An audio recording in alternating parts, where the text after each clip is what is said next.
कलिकाल में वही माधवी जिनके विषय में हम कल सुन रहे थे, वही माधवी आज से लगभग 550 वर्ष के अंतराल पूर्व में राजस्थान की धरती पर श्री राव दूधाजी महाराज, बहुत ध्यान से सुनिएगा, सब लोग बिल्कुल हिलो डोलो नहीं, पसीना आमे पहुंचो ही मत, आन दो, सुनो ध्यान से। श्री राव दूधाजी महाराज जो कि राजस्थान के एक पराक्रमी राजा थे, उनके पुत्र की पुत्री बनकर के वही माधवी सखी मिहिरा बनकर के आई हैं। और मीराबाई का जन्मोत्सव पता है कब है? शरद पूर्णिमा आने वाली है, आगामी शरद पूर्णिमा मीराबाई का जन्म तिथि है, जन्म तारीख है। इसी दिन मीराबाई का जन्म हुआ। बड़े बड़े भक्त जन्मे हैं पूर्णिमा के दिन। और बताएं, पूर्णिमा पर विशेष रूप से 2 लोगों के जन्म सुने जाते हैं। वैसे तो अनेक हैं, पर कृष्ण भक्ति में जिनका विरह ऐसा है कि जिस विरह सागर में कितने डूब जाते हैं, उसमें पहला नाम मीराबाई, अब पहला दूसरा नहीं बोलेंगे, एक नाम मीराबाई और दूसरा नाम श्रीमन चैतन्य महाप्रभु, वो भी पूर्णिमा को जन्मे, वे भी पूर्णिमा को प्रगटे। और श्री चैतन्य महाप्रभु के चरित्र में तो आता है कि महाप्रभु श्री चैतन्य का जैसे ही प्राकट्य हुआ उसी समय ग्रहण लग गया। पूर्णिमा को ग्रहण लगता है और चंद्र ग्रहण लगा तो आचार्य चरणों से पूछा कि भाई हमारे आदि आचार्य का जन्म और ग्रहण लगा? तो बोले ग्रहण लगा नहीं है, जबरदस्ती हुआ है। बोले क्यों? बोले चंद्रमा ने, ग्रहण में क्या होता है, चंद्रमा छुप जाता है, चंद्रमा ने स्वयं को छुपा लिया है। बोले क्यों? बोले मेरी आवश्यकता नहीं है, गौर चंद्र प्रकट हुए हैं पृथ्वी पर, एक चंद्रमा प्रकट हो चुके हैं, तो मेरी आवश्यकता क्या है, इसलिए ग्रहण लग गया। अद्भुत चरित्र है श्री चैतन्य महाप्रभु का। इस बार जयपुर में सुनाने का अवसर मिला था, पूरा तो नहीं सुनाए, केवल जगन्नाथ यात्रा तक ही चरित्र कह पाए थे 3 दिन में। बहुत सुंदर चरित्र है। ऐसे ही मीराबाई का चरित्र भी बहुत सुंदर है। और आपको बताएं, मैं मीराबाई का चरित्र 3 साल पहले कह चुका हूं और मैं अभी अपनी ही कथा सुन रहा हूं रोज, मीरा चरित्र में क्या सुनाया था, क्योंकि अध्ययन कर नहीं पाया बहुत समय से। राव दूधा महाराज, उनकी पौत्री के रूप में, पुत्र की बेटी के रूप में मिहिरा का जन्म हुआ। अपभ्रंश होकर के पूरी संसार उनको मीरा कहने लगा। उनका नाम मिहिरा है। शरद पूर्णिमा का दिन मीराबाई का जन्म हुआ। धीरे धीरे मीराबाई बड़ी होने लगी। बचपन से ही मीराबाई के लक्षण सामान्य बालकों जैसे नहीं है। बालकों को खेल खेलना पसंद है और मीराबाई को सेवा देखना अच्छा लगता है। जब घर के बड़े बुजुर्ग सेवा करते हैं अपने ठाकुर जी की, मीराबाई का वही खेल है, वही देख करके खुश होती है। राव दूधा महाराज के और दादाजी की बड़ी लाडली है मीराबाई। राव दूधा महाराज की बड़ी प्यारी है। बहुत सुंदर चरित्र है, ध्यान से सुनना।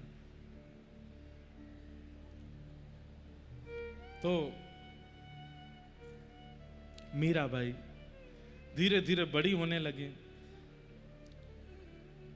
मेड़ता में राव दूधा महाराज ने नियम बना रखा है कि कोई भी संत महापुरुष राजस्थान आए, उनके लिए द्वार खुले हुए हैं। हमारे राजभवन के बाहर एक संत निवास बना रखा है। जितने भी संत आए वहां आकर के रहिए, खाइए, पीजिए, अपना भजन कीजिए। कोई समय की अवधि नहीं, कितने दिन रुकना है, कितने दिन में जाना है, जैसा कहेंगे वैसी सेवा। और अगर कोई संत अपने ठाकुर जी की सेवा लेकर के आए हैं तो उनको वहां नहीं, उनको राजा अपने घर में रखते हैं, अपने भवन में रखते हैं कि भाई ठाकुर जी की सेवा है। और घर की सारी स्त्रियों को, रानियों को, सबको आज्ञा करते हैं कि एक महाराज जी आए, उनके ठाकुर जी की सेवा, अपरस में भोजन बनाओ, अपरस में सब सामग्री सिद्ध करो। ऐसे श्री राव दूधा जी महाराज। और वैसे ही मिल गई उनको मीरा। मीरा को बहुत सुख मिलता है इन सब चीजों में। कथा होती है, सत्संग होती है, वार्ता होती है, मीराबाई सबसे आगे बैठती हैं, श्रवण करती हैं।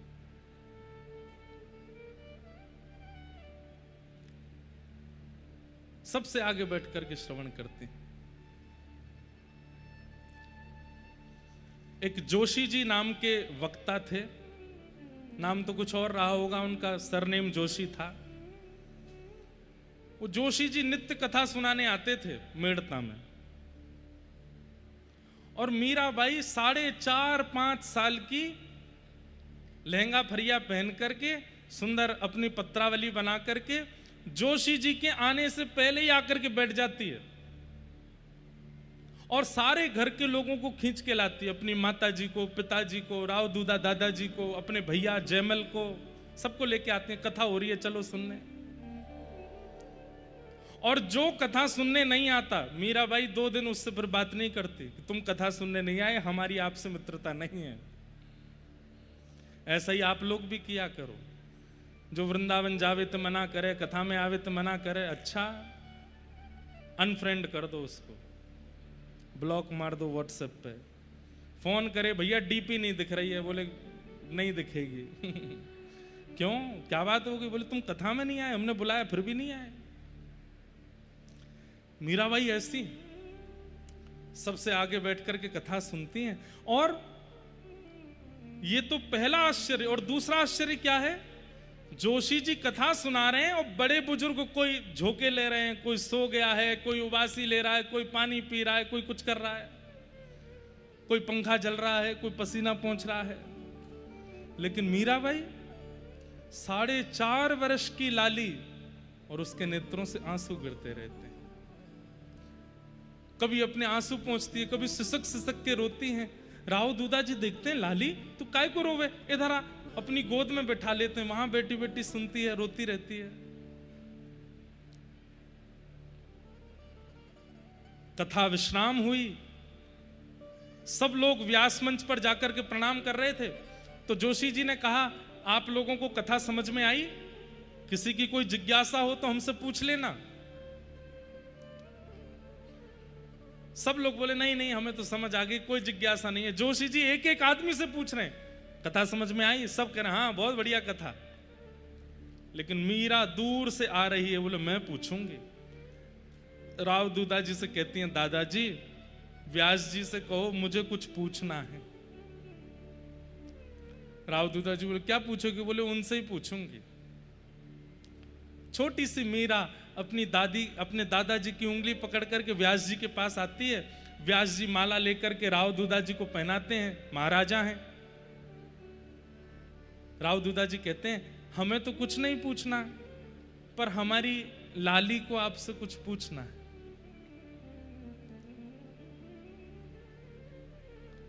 जोशी जी कहते हैं, ये लाली पूछेगी? बोले हाँ।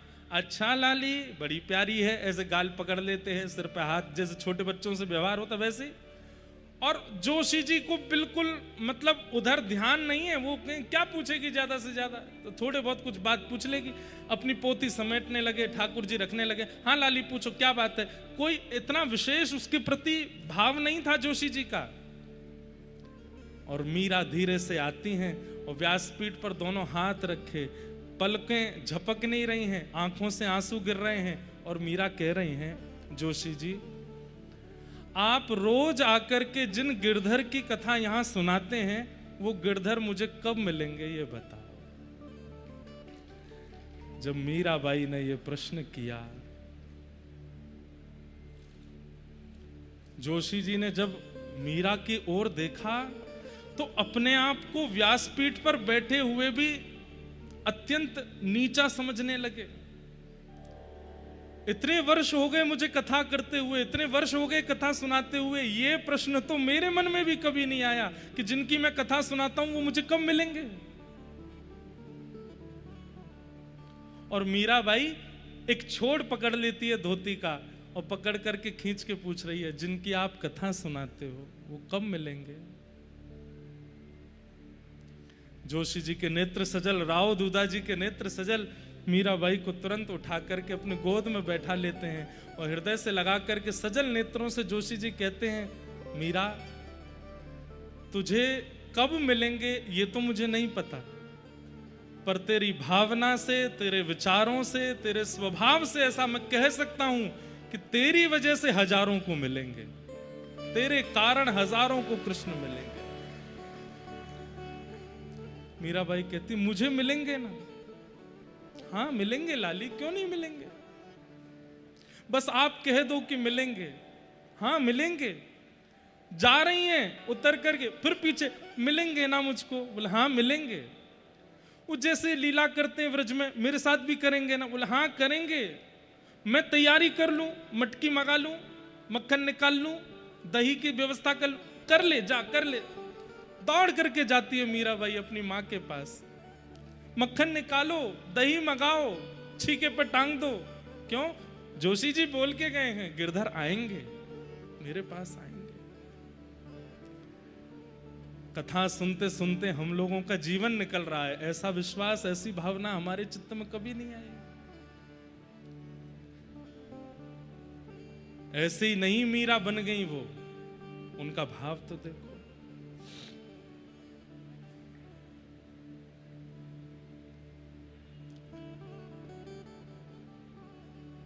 एक बार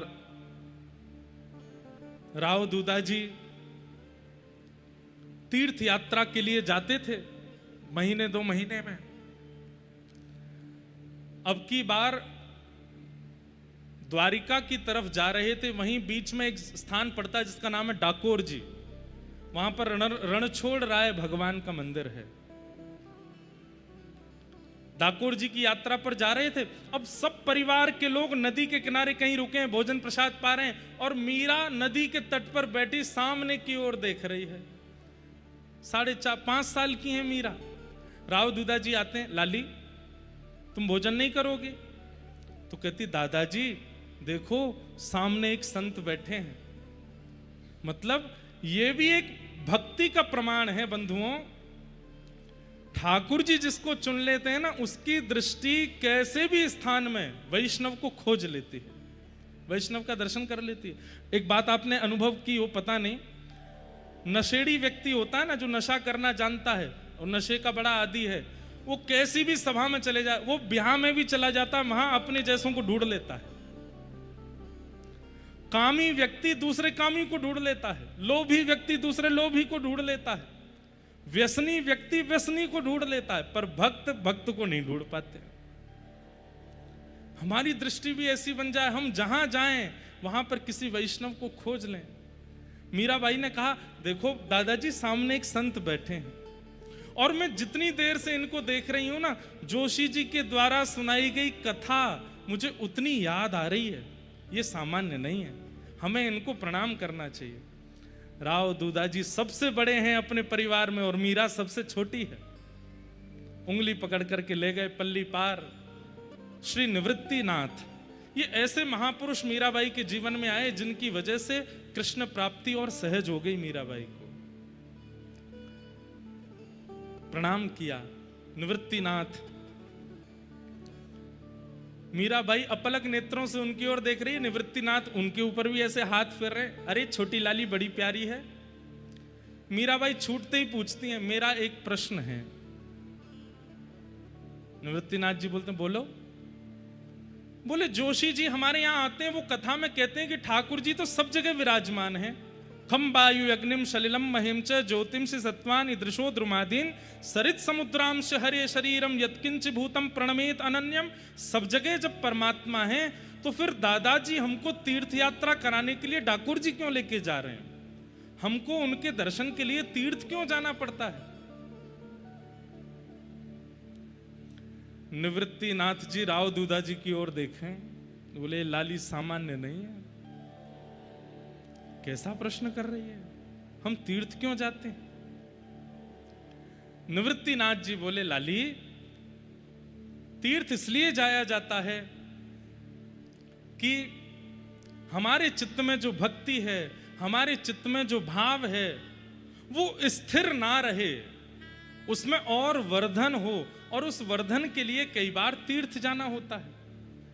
नदी जब तक अपने तटों पर बहती रहती है उसका रूप सामान्य होता है, लेकिन जब वो जाके सागर में मिल जाती है तब नदी भी सागर बन जाती है।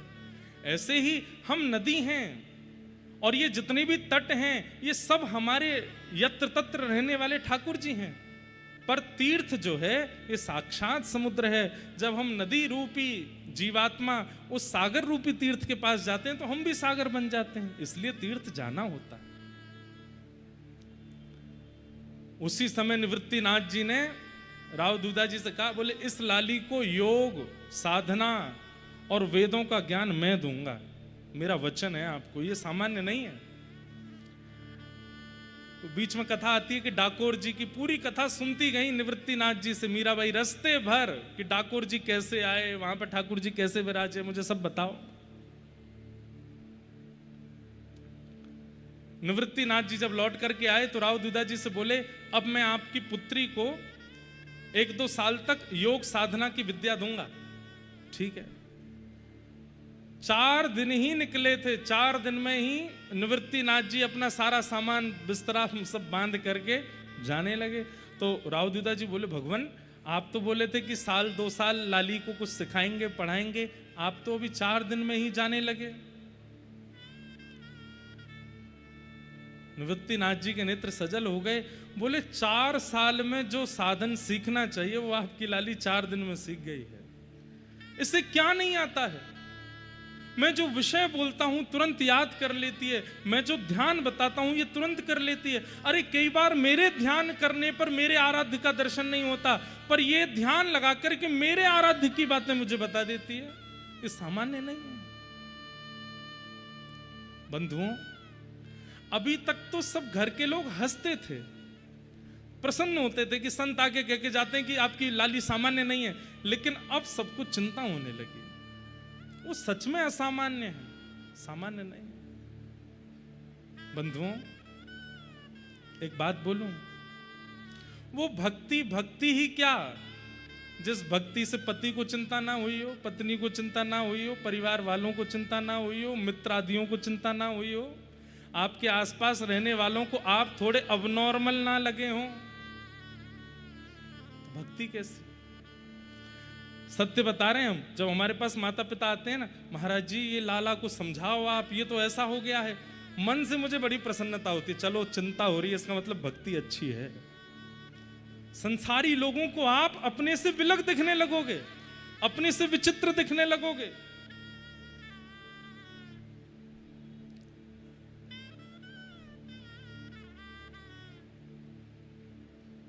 उसी काल में वृंदावन से एक संत का आगमन हुआ, और संत के साथ में सेवा में विराजमान थे श्री गिरधर लाल जी। संत व्यासपीठ पर बैठते और बगल में चौकी पर लाल जी को विराजमान कर देते। मीराबाई आकर के बैठती, कथा रोज सुनती थी। आज लेकिन ऐसा हुआ कि दृष्टि व्यास जी को नहीं देख रही है, दृष्टि बगल में बैठे गोपाल जी को ही देख रही है। व्यास जी पूरी कथा सुना गए, लेकिन मीराबाई के नेत्र हटे नहीं, और अपने दादाजी के पास गई, राव दूधा जी से जाकर के बोली, ये कौन है? ये जो व्यास जी के बगल में बैठे हैं ये कौन है? दादाजी बोले, व्यास जी से ही पूछो। मीराबाई बोली, ये आपके साथ में जो आए हैं, भुजा उठा करके खड़े हैं, कौन है?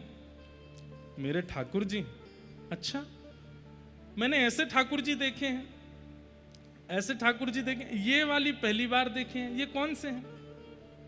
अरे जब व्रज में इंद्र ने खूब वर्षा की थी, तब व्रजेंद्र नंदन श्री कृष्ण ने 7 कोस लंबे चौड़े गिरिराज पर्वत को अपनी इकन्नी उंगली पर धारण किया था, और उसी समय पूरे व्रजमंडल ने उनको गिरधारी कहकर के बुलाया। ये वही गिरधर लाल है। ये कथा जैसे ही सुनाई, मीराबाई के नेत्र बंद हुए, और वो छवि आने लगी बार बार, जो वो माधवी रूप में थी पूर्व में, और माधवी रूप में वो गई हैं, ठाकुर जी के चरणों में जाकर के प्रार्थना करती हैं, ठाकुर जी को देख रही हैं, नेत्रों में पानी भर रहा है, देख नहीं पा रही हैं। ये सारी स्मृति थोड़ी थोड़ी मीराबाई के चित्त में आने लगी। मीराबाई तो जैसे 5-6 वर्ष की आयु में व्याकुल जैसी हो गई, और रोते हुए कहने लगी, ये आपके नहीं है, ये मेरे हैं, और मैं आज से नहीं इनको वर्षों से जानती हूं। ये मुझसे वचन दिए थे कि ये मेरे पास आएंगे, ये मेरे पास आ गए हैं, अब इनको मुझे दे दो, ये मेरे हो गए, इनको मुझे दे दो। संत घबरा गए। राव दूधा जी संभालिए, ये लाली आपकी क्या कह रही है। राव दूधा जी आए, मीरा ऐसे नहीं कहते, हमारे ठाकुर जी है ना चतुर्भुज भगवान, उनकी सेवा करेंगे। नहीं, वो आपके हैं, वो परिवार के हैं, ये वाले मेरे हैं, ये जो इनके बगल में बैठे हैं ये मेरे हैं।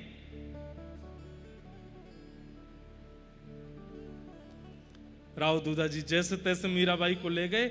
मीराबाई ने रोना बंद नहीं किया। रोते रोते रोते दिन निकल गया, रात निकल गई। किसी ने जाकर के उन संत से जाके कह दिया, बोले कि महाराज आप तो रात रात में खिसक लो यहां से। बोले क्यों? राजा की पौत्री रो रही है आपके ठाकुर जी के लिए, और आप तो अपने ठाकुर जी दोगे नहीं, और वो राजा हैं। राजा को कोई सामग्री चाहिए तो वो राजी राजी नहीं लेते हैं, वो तो फिर कुछ और भी तरीके आते हैं उनको।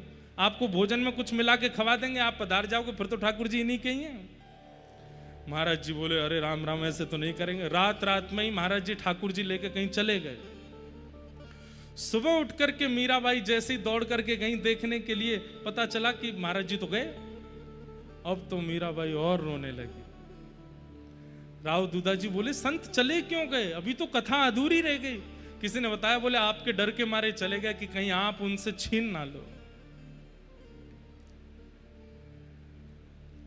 लेकिन थोड़ी दूर जाकर के जैसे ही संत अपने ठाकुर जी की सेवा निवृत्त होकर के जैसे ही शयन में गए, उन्हीं के ठाकुर जी शयन में उनके स्वप्न में प्रकट हो गए। और प्रकट होकर के बोले बाबा, ओ बाबा। संत बोले अरे ठाकुर जी 40 वर्षों से आपकी सेवा कर रहा हूं, आज तक कभी स्वप्न में नहीं आए, आज आप मेरे स्वप्न में आ गए। जय हो जय हो जय हो, आप मेरी सेवा से बड़े प्रसन्न लगते हैं। ठाकुर जी बोले हाँ बाबा, मैं बड़ा खुश हूं तेरी सेवा से, पर अब तुम्हारी सेवा का समय पूर्ण हो गया। बाबा अब मैं तुम्हारी सेवा विश्राम कर रहे हूं। बोले मतलब?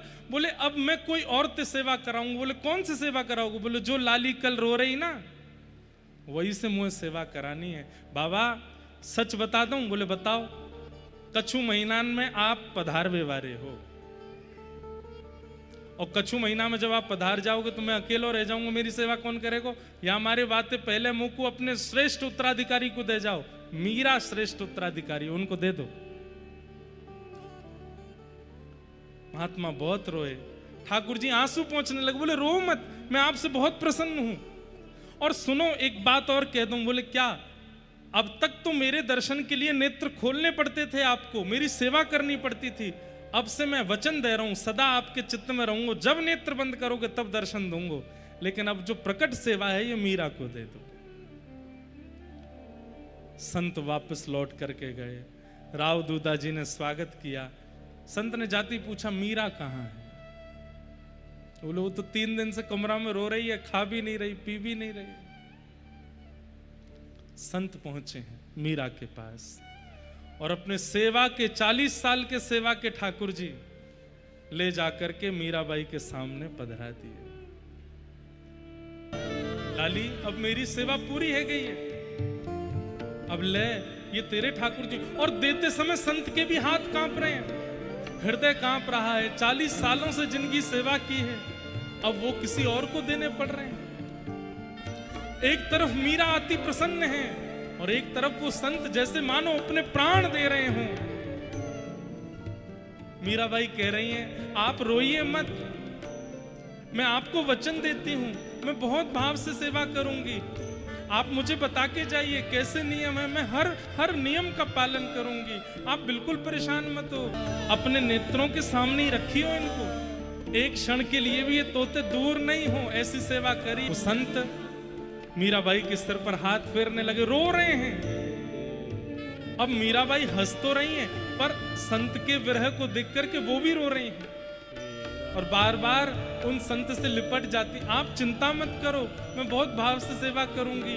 आप बीच बीच में आते रही हो, और आप आकर के देखेंगे मैं इतनी सुंदर सेवा करूंगी, आप खुश हो जाएंगे।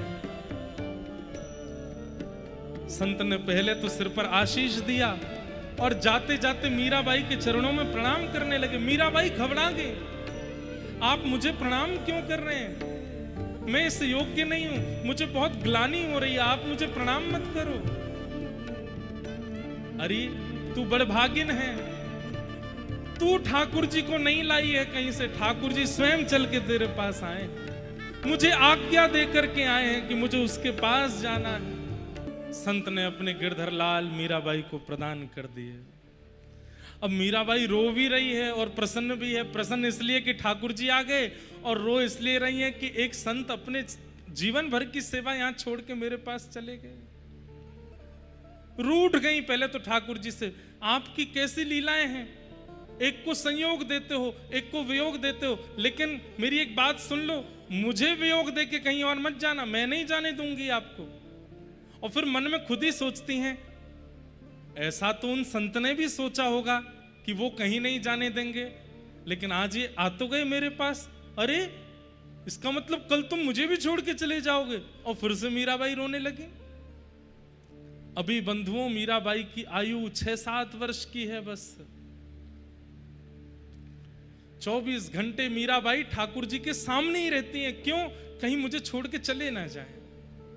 ये भय बना रहता है उनके चित्त में कि कहीं मुझे छोड़ के दूर हो नहीं जाए। कोई भी काम करती है मीराबाई, उनकी दृष्टि ऐसी रहती है, वो तुरंत झांक करके देखती रहती है, लाला बैठे हैं ना, गिरधर बैठे हैं ना।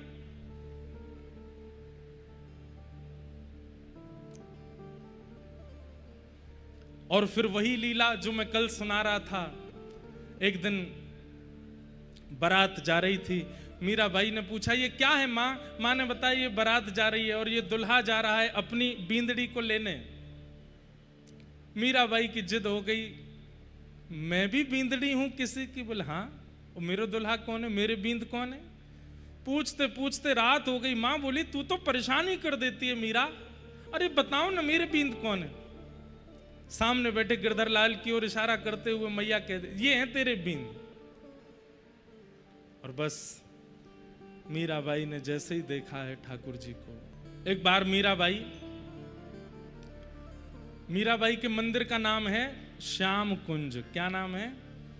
श्याम कुंज, जहां गिरधर लाल विराजते हैं। अलग अपने परिवार से एक कुंज बनाई है, वहीं घास लगाई है, वहीं पर पौधे बनाए हैं, वहीं सुंदर सुंदर बेल बनाई है, वहीं सुंदर सुंदर पुष्प बनाए हैं। वहां मध्य में इनके गिरधर लाल जी विराजते हैं। वहीं पास में एक सरोवर बनाया है, नील सरोवर, उसमें कमल प्रकट किए हैं। पूरे दिन मीराबाई वहीं लगी रहती हैं। अभी तक मीराबाई सेवा करती हैं, भोग लगाती हैं, पर गाना अभी शुरू नहीं किया है। एक दिन एक लीला होती है। क्या? आप अपने ठाकुर जी को निहार रही थी बैठे बैठे, और निहारते निहारते बस प्रसन्न मुद्रा में देखती हैं, ना मन में कुछ सोचती हैं, ना कोई बात करती हैं, कुछ नहीं, बस देखती हैं। देखने में ही सुख लगता है। और देखते ही देखते पता नहीं सरोवर से कुछ आवाज जैसी आई, और मीराबाई ने जैसे ही सरोवर की ओर देखा तो जो लगन ठाकुर जी को देखने में लगी थी, वही लगन सरोवर को देखने में लग गई। बिल्कुल वैसे ही नील कांति सरोवर की, सुंदर सुंदर उसमें कमल बह रहे हैं। मीराबाई उसको देखने लगी, और देखते ही देखते ठाकुर जी के कटाक्ष के दर्शन हुए। ये ऐसे नेत्र सरोवर में दिखे, और जैसे ही मीराबाई ने वो दृश्य देखा, तुरंत उठ खड़ी हुई, बार बार अपने हाथ से इधर उधर करके देखें कहां हैं वो नेत्र दिखे थे। इतने में ही चंदन की सुगंधी आने लगी। धीरे धीरे मीराबाई एक सीढ़ी नीचे उतरी, 2 सीढ़ी नीचे उतरी, 3 सीढ़ी नीचे उतरी, भीतर प्रवेश करने लगी सरोवर में। प्रवेश करते करते नेत्र बंद हो गए, और तभी अपने मन में उनको ऐसा चिंतन होने लगा कि सामने श्याम सुंदर खड़े हैं। अच्छा, एक लीला तो हमने सुनाई नहीं आपको। वो जो गिरधर लाल जी मीराबाई के पास आए थे, उज्जैन महाराज जी के गिरधर लाल जी, तो वो महाराज जी के पास जब गिरधर लाल जी थे, तो एक दिन वो सेवा कर रहे थे, और मीराबाई दूर द्वार पे बैठ करके उनको देख रही थी। कथा में जब से देखा तब से मन हरण कर लिया था। तो महाराज जी सेवा कर रहे थे अपने ठाकुर जी की, तो ठाकुर जी ऐसे बैठे हैं, मीराबाई ऐसे देख रही थी, सामने संत बैठे हैं तो ऐसे झांक करके देख रही है और ऐसे अपलक नेत्रों से देख रही है। अचानक से संत की दृष्टि इधर गई तो ठाकुर जी ने अपने नेत्र ऊपर किए और अपनी उठी हुई भुजा से बोले, मीराबाई बोली, अरे जे तो माने बुलावे। संत बोले, क्या हुआ लाली? अरे थारो ठाकुर माने बुलावे। हाँ लाली, ये तो सबको ही बुलाते। ना ना, जे माने ही बुलावे। अपनी मारवाड़ी भाषा में कहें, थारो ठाकुर माने बुलावे, और ऐसे ऐसे करके बुलावे। अब मुझे मारवाड़ी तो आती नहीं, मीराबाई मारवाड़ी बोलती। तब से मीराबाई को इच्छा थी, अपने ठाकुर जी को इसी भाव से देखती थी। वो पहले तुमने ऐसे किया था, अब क्यों नहीं करते? तो जब से सेवा में आयो अब ऐसे ऐसे करो। ये आंखें नीचे क्यों रहती हैं, इनको ऊपर करो। वो उस दिन तो बड़े भाव से, अब क्यों नहीं बुलाते? तो ये भाव मीराबाई का निरंतर रहता था। तो आज जैसी जलाशय में प्रवेश कर रहे, वही कटाक्ष दिखे थे। अचानक ठाकुर जी दिखे और सामने से ऐसे खड़े खड़े ऐसे ही बुला रहे हैं। और मीराबाई जब इस छवि को देखती हैं, दौड़ती हैं। जैसे ही ठाकुर जी को पकड़ने के लिए, अथाह जल है सरोवर का, उसमें मीराबाई डूबने लगती हैं। तभी सखी सहचरियां डूबती हैं, अरे मीरा मीरा मीरा संभालो। दौड़ करके मीराबाई को बाहर लाती हैं, प्रसन्न मुद्रा है, हंस रही हैं। सब लोग होश में लाते हैं। मीराबाई को थोड़ी देर में होश आता है, अरे मीरा तू पूरी गीली हो गई, सरोवर में डूब रही थी, कहां जा रही थी? आंख बंद करके भीतर प्रवेश कर रही थी। कैसा भाव है मीराबाई का। तो हम निवेदन कर रहे थे कि ऐसे ही मीरा चरित्र बीच बीच में सुनाते रहेंगे थोड़ा थोड़ा। श्री मीराबाई, उन्होंने ये सोचा नहीं है कि मेरा अंत मृत्यु है। उन्होंने सोचा मृत्यु की इतनी ताकत नहीं कि वो बिना गिरधर के मिले मुझे पहले ही आकर के ले जाए। पहले गिरधर आएंगे, ठाकुर जी को आना पड़ेगा। मेरा भजन साधन, मेरी याद, मेरा नियम, सब कुछ इसके लिए है कि ठाकुर जी ये याद रखना कि अंत समय आवे उससे पहले आप आ जाना, आप मुझे मिलना। ये वृंदावन प्रकट उत्सव करने का एकमात्र यही कारण है। आप सबके चित्त में ये भावना प्रकट हो जाए कि हे श्री राधा रमण, हे श्री वाधा हरण, आप पहले आओ। धर्म प्रोजित कैतवोत्र परमो निर्मत्सराणां सतां वैद्यं वास्तवमत्र वस्तु शिवदं तापत्रयोन्मूलनम्। श्रीमद्भागवते महामुनिकृते किंबा परैरीश्वर सद्यो हृद्यवरुध्यते त्रिकृतिभिः शुश्रूषुभिस्तत्क्षणात्। विषय, अधिकारी, संबंध और प्रयोजन। बंधुओं, भागवत का विषय क्या है? हमारे चित्त में परम धर्म का बीज बोना। और परम धर्म यही है। धर्म क्या है? धन कमाना धर्म है, व्यापार करना धर्म है, परिवार का पालन करना धर्म है, बच्चों का पालन करना धर्म है। लेकिन परम धर्म क्या है? अपनी चित्त को, अपनी आत्मा को उस परमात्मा में विलीन कराने के कुछ ना कुछ नियम करना, उपाय करना, ये परम धर्म है। आप श्री वृंदावन जाते हैं, आप गोवर्धन परिक्रमा करते हैं, आप कथा सुनने के लिए आते हैं और किसी ना किसी रूप में श्री जी को अपना बनाने का और स्वयं को श्री जी का बनाने का प्रयास करते हैं। यही परम धर्म है। हमारे श्री स्वामी हरदास जी महाराज, वे परम धर्म का पालन कर रहे हैं। हितरवंश महाप्रभु, मीराबाई, ये जितने भी भक्तों के नाम व्यास मंच से बोले जाते हैं, ये सब धर्म नहीं कर रहे हैं, ये परम धर्म कर रहे हैं। अब स्वामी श्री हरदास जी महाराज प्रकट रूप में तो आचार्य हैं, पर अप्रकट रूप से प्रिया प्रियतम उनके सामने लीला करते हैं। एक दिन प्रिया प्रियतम दोनों आए, स्वामी जी बैठे हैं निधिवन में। अभी की बात है, ये भक्ति काल हुआ 100 साल पृथ्वी पे। कभी कभी हमारा मन ऐसा होता है भले ही हम द्वापर में नहीं हुए, लेकिन कम से कम 500 साल पहले आ जाते तो सूरदास जी के दर्शन हो जाते, मीराबाई के दर्शन हो जाते, हितरवंश महाप्रभु के दर्शन हो जाते। पर अभी रेवासा में कथा चल रही थी तो वहां एक भाव आया कि बहुत अच्छा है कि हम तब नहीं हुए अब हुए। उसके पीछे कारण क्या है? उस काल में स्वामी श्री हरदास जी के दर्शन तो हो जाते, हितरवंश महाप्रभु के दर्शन तो हो जाते, मीराबाई के दर्शन तो हो जाते, पर उनकी लीला कथा और उनके पद तब नहीं प्राप्त होते, वो तो आज ही मिले हैं। उस समय पर मीराबाई पद लिखती होंगी, उस समय थोड़ी कोई सुनता था।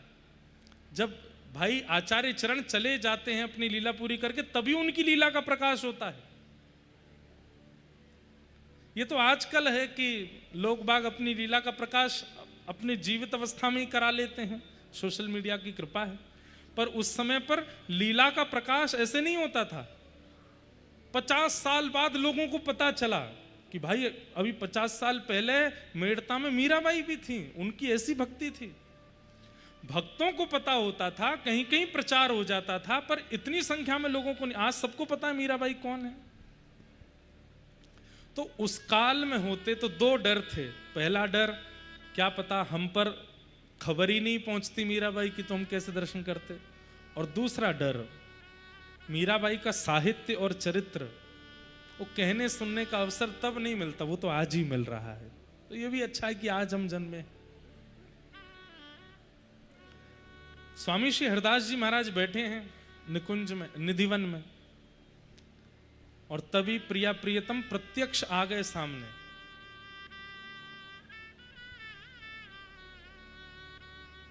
स्वामी जी बोले, अरे लाल जी कैसे आए आज? अरे लाडली जी आपको प्रणाम करूं, हे श्यामाजू आपको प्रणाम करूं। प्रिया जी बोली, स्वामी जी आज आपको निर्णय करना। बोले कहा, कैसो निर्णय? बोले हम दोनों नृत्य करेंगे, आप बताओ कौन सा बढ़िया कर रहा है। स्वामी जी बोले, जे तो फंसाए दियो मुंह को। अब प्रिया जी को नाम लूंगो तो जे रूठ जाएगो लाला, और लाला को नाम लूंगो तो प्रिया जी रूठ जाएंगे। प्रिया जी तो हमारी प्राण है, इनको रूठना हमें प्रिय नहीं है। और लाला रूठ जाए तो माने ना है, 10-10 दिना तक या के पास जाओ फिर वो ना माने। अब कहा करूं? स्वामी जी बोले, अब फंस तो गए हैं, करो। बड़ी लीला हमारे ब्रजमंडल में अद्भुत है। एक पद गाया जाता है, बेसर कौन की अतिनी की बेसर, दाव पड़ो ललिता के आगे, कौन सरस कौन फीकी बेसर, कौन की अतिनी की। हे ललिता जी बताओ, दोनों प्रिया प्रीतम श्रृंगार करके आए, बताओ बेसर कौन की ज्यादा बढ़िया लग रही है? अब ललिता जी बोले, कौन को नाम लूं? ठाकुर जी कह रहे हैं, तेने अगर मेरा नाम ना लियो गोबर चोटी तो बताऊंगा मैं। प्रिया जी कह रही है, ए ललिता तू सदा मेरे संग रहवे, मेरी ओर देख ले, अच्छे तो निहार ले। तब अंत में श्री ललिता जी कहती है, नेक सरस लली की बेसर। कौन की बेसर ज्यादा सुंदर है? बोले प्रिया जी की बेसर, ठाकुर जी की भी सुंदर है, प्रिया जी की, पर नेक सरस लली की बेसर। ठाकुर जी रूठ के चले गए। अब ललिता जी मनाती डोल रही है, नहीं माने। बोले हम भाई उन्हीं की प्रशंसा करो, उन्हीं की जय जयकार। मन से तो ठाकुर जी भी यही चाहते हैं कि प्रिया जी की प्रशंसा हो, और मन से प्रिया जी भी चाहती हैं कि लाल जी की प्रशंसा हो, पर प्रकट लीला में कहते हैं हमारी प्रशंसा कर। तो आज स्वामी जी के सामने प्रिया प्रियतम दोनों आए गए, आए करके बोले हम नृत्य करेंगे, बताओ कौन को बढ़िया। स्वामी जी बोले करो। पहलो नृत्य भयो, मृदंग वाले मृदंग बजा रहे हैं, सहनाई बज रही है, सारंगी बज रही है। पहले ऐसे ना बजानी, धीमे ही बजाओ। तो ठाकुर जी नृत्य करने लगे। तो ठाकुर जी ने हाथ तो ऐसे ही रखे, अपने हाथ ना हिलाए, पामंत ही नृत्य कियो। और ऐसे ऐसे पाम मटकाए महाराज, घुंघरू बजे, छम छम छनन बाजे, मोहन की पैजनिया। ऐसे ठाकुर जी थिरक थिरक करके नाचे। और जैसे ही सम पे आके ठाकुर जी ने अपना नृत्य विश्राम किया, प्रिया जी बोली अब मैं आऊं। स्वामी जी तो नेत्रों से अश्रु बहाने लगे ठाकुर जी का ही नृत्य देख के, कितना सुंदर नाच रहे हैं। लेकिन किशोरी जी ने जैसे ही फिरक लई है महाराज, किशोरी जी की एक झनकार हेते ही स्वामी जी तो बलैया लेने लगे, जय हो जय हो। निर्णय तो बाद में लूंगो, लाल जी बुरो मत मानियो, या बार तो किशोरी जी विजय भई हैं, किशोरी जी जीत गई हैं, किशोरी जी जीत गए। ठाकुर जी गए मृदंग वारे दारी के बिग्गो दिखे, ललिता ने खरीद लिया होगा तो है। मेरे नाचवे पे तो धीमे बजा रहा हो, किशोरी जी के पे आवे पे ऐसी तेने तान बजाई, उनको नृत्य बढ़िया आएगा, अब के दारी के तेने नहीं बजाई तो बताऊं। किशोरी जी बोली संगीत वारिन ते कहा लड़ो, कला होनी चाहिए भीतर। और सामने बैठे स्वामी श्री हरदास जी नेत्रों से अश्रुपात करके बेहुल हो रहे हैं कि मेरा कितना बड़ा सौभाग्य, प्रिया प्रियतम मेरे सामने नृत्य कर रहे हैं। ठाकुर जी बोले श्यामाजू, बोले हाँ अब के आप पहले नाचो, मैं बाद में नाचूंगा। अच्छा, बोले हाँ। सो प्रिया जी आई, ना तो पाम हिलाए ना हाथ हिलाए, केवल भौं मटका रही हैं, अपने नेत्र चला रही हैं। ऐसी भौं मटकाई, ऐसे नेत्र चलाए, मुख की ऐसी आकृति बनाई। हमारे भारत में ऐसा भी नृत्य भैया देखो, चाहे कथक हो, चाहे कुचिपुड़ी हो, चाहे भरतनाट्यम हो, चाहे जितने भी नृत्य हैं संसार में, सब प्रगटे हमारे कुंज बिहारी लाल जी से हैं, सब इनसे ही प्रकट भये। ऐसी भाव भंगिमा, ना तो हाथ हिल रहे हैं ना पैर हिल रहे हैं, केवल मुख हिल रहा है श्री प्रिया जी को, और देख करके सब न्योछावर रह रहे हैं। ठाकुर जी बोले या मैं तो श्री जी हार जाओगे, क्योंकि सैन चलानो तो मुंह पे ही आवे। जैसे ही ठाकुर जी आए महाराज, आधे से नेत्र बंद करके और जैसे ही कटाक्ष भर भर के इधर उधर देखने लगे, और इनकी तो कहा चले श्री श्यामाजू ही मूर्छित है गए। आहा इतने प्यारे लग रहे हैं ठाकुर जी। ऐसे कटाक्ष भर के जैसे किशोरी जी की ओर देखो, श्यामा जी बोली हे श्याम सुंदर ऐसे मत देखो। क्यों है गई बस इतने में ही, अब ही तो प्रारंभ किया है किशोरी जी। ना ना या बार ये जीते, स्वामी जी इनको विजय कर दो। हाँ हाँ या बार लाला जीत गए, और दोनों के एक एक पॉइंट है गए। अब आएगा भाई फाइनल मैच है आज, अब बताओ अब क्या होगा। प्रिया जी बोली अब के श्याम सुंदर आप पहले प्रारंभ करो। तो बोले हाथ को नृत्य करेंगे। हाथ की ऐसी ऐसी भंगिमा बना करके ठाकुर जी नाचे। ठाकुर जी नृत्य करने के बाद जैसे ही किशोरी जी आई हैं, किशोरी जी की जो मुद्रा ही ऐसी है, वो तो खड़ी ही ऐसे ही हूं मैं, रास में भी ऐसे ही जामे। जैसे ही महाराज अपनी भुजा ऊपर करी है, आहा श्याम सुंदर तो नतमस्तक दंडवत करने लगे, जय हो श्यामाजू की जय हो। और अब अकेले और अकेले नहीं, किशोरी जी को हाथ पकड़ करके श्याम सुंदर और श्री प्रिया जी दोनों नृत्य करने लगे। ऐसा नृत्य भयो, सामने बैठे बैठे भाव विह्वल हो रहे हैं श्री स्वामी हरदास। स्वामी श्री हरदास जी महाराज पद गाने लगे और श्री प्रिया प्रियतम विलास करने लगे। अंत में द्रुत गति जब हुई ताल की, ताल जब तेज हुई, फिरकनी लेने लगे निधिवन में प्रिया प्रियतम, और लेते लेते लेते लेते लेते जैसे ही पद विश्राम भयो, दोनों आकर के एक तरफ तो प्रिया जी और दूसरी तरफ ठाकुर जी, दोनों आकर के स्वामी श्री हरदास जी गोद में आके बैठ गए। हांफन लगे जोर जोर से, श्वास चलन लगी। कोई स्वामी जी की गुदरी ते ही अपनो पसीना पहुंच रहे हैं। स्वामी जी तो कह रहे हैं करुआ लाओ जल पिलाओ, स्वामी जी अपने करुआते ही जल पिला रहे हैं दोनों उनको। प्रिया जी बोली अब बताओ कौन ने बढ़िया नृत्य किया। स्वामी जी प्रिया जी की ओर देख रहे हैं, सो ठाकुर जी को नहीं मार रहे हैं, मैं हूं बैठा हूं यहाँ पे, मेरी ओर देखो, सबरो पक्ष उन्हीं की तरफ ही चलो जाए। मुझ को पता है पूर्व की ललिता हो आप, लेकिन या को मतलब ये थोड़ा ही है कि उन्हीं को सब वर दोगे। तो स्वामी जी ने क्या किया, बोले बाह से तो पकड़े हैं ठाकुर जी और देख रहे हैं किशोरी जी की ओर, और क्या कर रहे हैं, हाथ देखियो और कह रहे हैं हे स्वामिनी जी आपने ही अच्छो कियो है। मतलब किशोरी जी की प्रशंसा कर रहे हैं और ठाकुर जी को कर रहे हैं, बोले करो तो तुमने ही बढ़िया, लेकिन प्रशंसा इनकी होने दो। तो जैसे ही ठाकुर जी ने हिलाए तो ठाकुर जी ने कही, अरे स्वामी, हो थोड़ी पकड़ के बोले आप तो बड़े रसिक हो। तब से स्वामी जी को रसिक शिरोमणि की उपाधि ठाकुर जी ने प्रदान की। ये क्या है? ये धर्म नहीं है, ये परम धर्म है। और इस परम धर्म की स्थिति में ले जाने वाला मार्ग श्रीमद् भागवत है। धर्म प्रोजित कई तवोत्र परमो, जहां पर आप अपने सुख का विचार नहीं करते हैं, अपने शयन का विचार नहीं करते हैं, अपने भावनाओं का विचार नहीं, बस प्रिया प्रियतम राजी रहें, उनको देख मैं राजी रहूं, ये परम धर्म की स्थिति है। भक्ति करते करते करते करते अपने सुख समाप्त नहीं हुए तो आपने भक्ति नहीं की है। भक्ति करते करते तो अपना सुख विश्राम है जाए, ठाकुर जी को सुख प्रारंभ है जाए, वो राजी रहें, वो सुख में रहें, वो आनंद में रहें, बस। और उस मार्ग में ले जाने वाला प्रथम मार्ग भागवत जी से ही प्रारंभ होता है। इसलिए वैद्यम वास्तव मत्र वस्तु शिवदम धर्म प्रोजित कई तवोत्र परमो निर्मत सराणाम सताम। अब दूसरी बात, इस परम धर्म के मार्ग का अधिकारी कौन है? कौन इस परम धर्म के मार्ग में जा सकता है? तो भैया बहुत ध्यान से सुनियो, वृंदावन प्रेम मार्ग में एक ही व्यक्ति प्रवेश कर सकता है।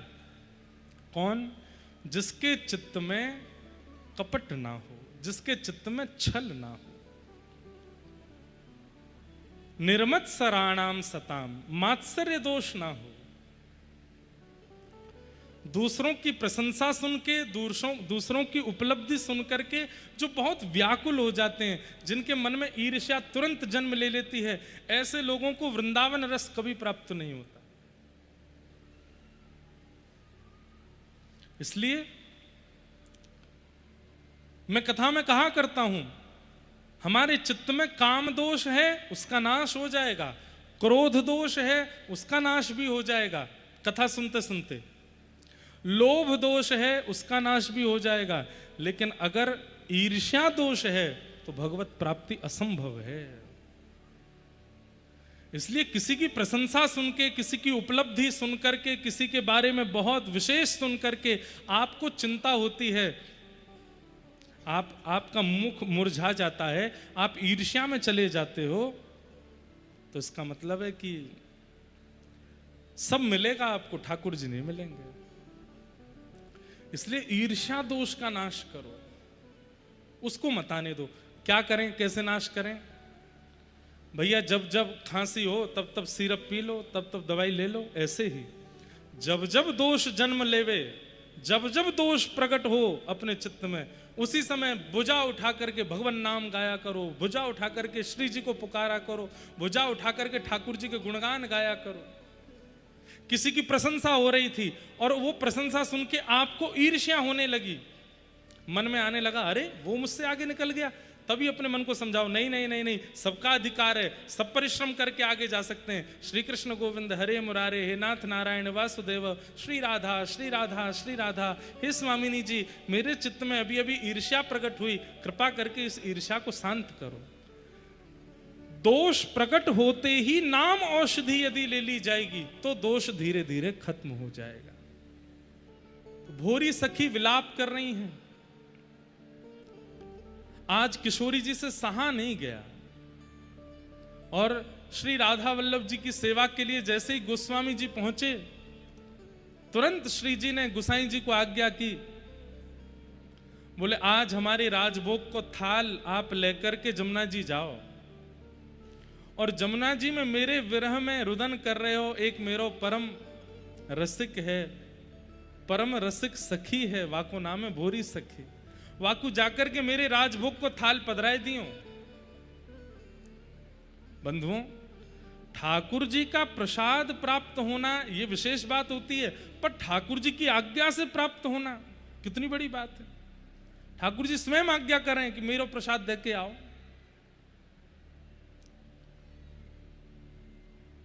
गोसाई जी तुरंत थाल लेकर के गए और महाराज संग में 2-4 सेवक लेके गए। ऐसो कौन है वृंदावन में जाके लिए श्री जी आज्ञा कर रही हैं कि मेरी राजभोग की थाल लेके जाओ। गोसाई जी जैसे ही पहुंचे तो आंखें सूज गई हैं, मुख से केवल स्वर निकल रहा है, हे श्यामा, हे प्राणेश्वरी, हे सर्वेश्वरी, हे किशोरी। गुसाई जी गए और जाकर के सामने बैठे, भोरी सखी। ये भोरी सखी नाम दो ही लोगों को पता था, स्वयं भोलानाथ जी को और स्वप्न में दिखी एक दिन ललिता जी को, और किसी को भी नहीं पता था कि भोलानाथ जी का नाम भोरी सखी है। लेकिन गुसाई जी ने आकर के जब कहा भोरी सखी, तो भोलानाथ जी के नेत्र खुले, अपने आंसू पोंछते हुए बोले, मेरो ये नाम आपको कौन ने बताया? ये और कोई को तो पता ना है। तो गुसाई जी बोले, कौन बता सके, तुम्हारे अलावा कौन को पता है? भोलानाथ जी बोले, मेरे अलावा केवल श्री ललिता जी को पता हो। एक दिन स्वप्न में आकर के उनने मुझसे कही। तो बोले, ललिता जी से कौन ने कही होगी भोरी सखी? अपने आप ललिता जी तो नाम बोलेंगी नहीं। तो भोलानाथ जी बोले, कौन ने कही? तो गुसाई जी बोले, श्री जी ने तुम्हारा नाम धरो भोरी सखी। सुन करके रुदन करने लगे, और श्री जी ने ही मोकू बताई है कि तुम भोरी सखी हो। भोलानाथ जी बोले, वो मोकू जाने, वो मुझको पहचाने, वो जाने मैं कौन हूं? अरे वो जाने, वो तुमको याद करें। और आज देखो तुम्हारे भाग्य की सराहना, तुम्हारे काजे स्वयं श्री जी ने अपने राजभोग की प्रसाद की थाली भेजी है, लो अरोगो। भोरी सखी जी ने जैसे ही राजभोग की थाली देखी, बंधुओं, मैं और आप होते तो हम तो मचल जाते, झूम उठते, हो सकता है आनंद में आकर के बेहोश भी हो जाते। लेकिन भोरी सखी राजभोग का थाल देख करके, प्रसाद का थाल देख करके मुंह फेर करके बैठ गई और कहने लगी, हे श्यामाजू, ये रोटी खवा करके और ये अपने प्रसाद को मुंह को पवा करके आप मुंह को कहां करना चाह रही हो, कहां ते बहलाना चाह रही हो? मेरी कहा इच्छा है ये आपको पता नहीं है? 10 दिन तो मैंने भोजन नहीं किए, जलपान नहीं किया, या को मतलब आपने मुंह को भूखो प्यासो समझो, मेरे काजी राजभोग की थाली भेज दी। और भोरी सखी ये कहकर के रोने लगी कि आपको मेरी पेट की चिंता हुई, मेरे हृदय की चिंता नहीं हुई। मेरे पेट को भूख लगी होगी, हमारे आपने प्रसादी भेज दी, पर मेरे हृदय, मेरे नेत्र आपको देखना चाहे, इनकी चिंता आपको अनुभव नहीं हुई।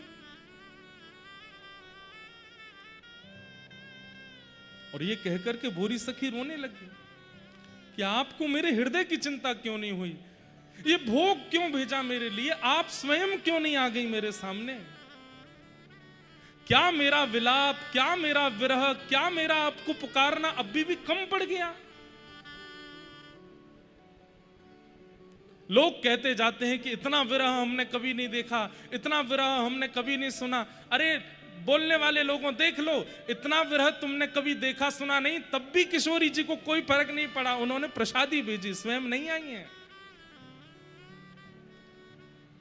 ऐसी भोरी सखी। और तब भोरी सखी जी हाथ जोड़ करके गुसाई जी के चरणों में प्रणाम करते हुए कहती हैं कि मुझे मार्ग बताइए। बोले कैसा मार्ग? बोले जिससे मैं और प्रिय हो जाऊं किशोरी जी की, उन्हें मैं और प्रिय लगूं। वो अगली बार मेरे लिए प्रसाद ना भेजें, मेरे लिए माला ना भेजें, मेरे लिए अपनी चुनरी ना भेजें, स्वयं चल करके आ जाएं। ऐसा कोई उपाय बताओ।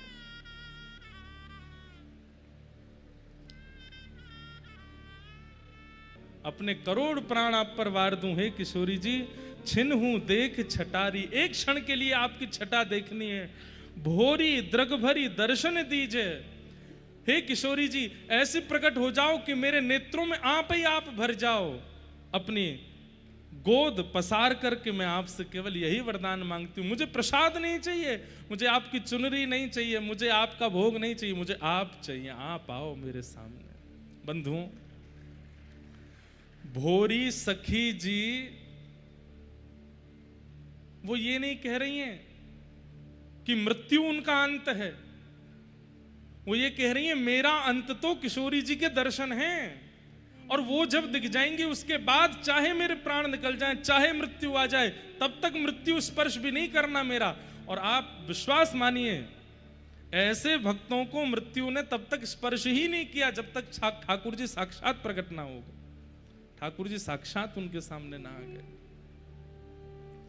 इसलिए हम आपसे निवेदन करना चाहते हैं, अपने गंतव्य को, अपने डेस्टिनेशन को, अपने अंत को मृत्यु मत मानिए। किशोरी जी के चरणारविंद। तो भागवत जी से क्या सीखना है? आज से एक बात धारण कर लीजिए, मृत्यु अंत नहीं है मेरा। मेरे जीवन का अंत तो मेरे प्राण प्रिय श्री ठाकुर जी के चरणार, उनके दर्शन, प्रत्यक्ष दर्शन। उसके बाद चाहे जो होना हो जाए जीवन में। अपने तन को इसलिए संभालना है, अपने मन को इसलिए संभालना है, अपने हृदय को इसलिए संभालना है कि ठाकुर जी को अभी आना है और उन्हें हमें ये सब प्रदान करना है। उसके बाद चाहे जो हो जाए। ये भागवत जी का मूल उद्देश्य है, ये मूल सिद्धांत है। इसलिए आज तो ही नियम बनाए लो, मृत्यु को अंत नहीं मानना है। मीराबाई का चरित्र भी चल रहा है, साथ में भागवत जी की कथा भी चल रही है।